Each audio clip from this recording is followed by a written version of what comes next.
hill won't get me through.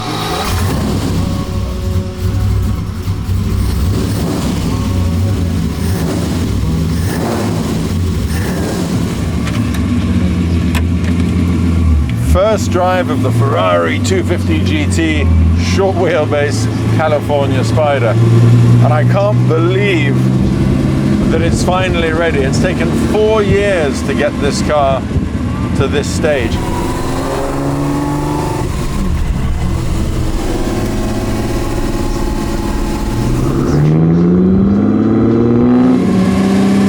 And this is the first shakedown drive, just to see that all the basic systems work. That's the classic Ferrari 3-litre V12 Colombo engine. It's the same basic engine that you find in a short wheelbase Berlinetta, even a 250 GTO. And it makes, there you go, it brakes. It makes the most wonderful sound. And at the same time, it's remarkably docile. It's got low down torque. It pulls from 1,000 revs, and it needs petrol.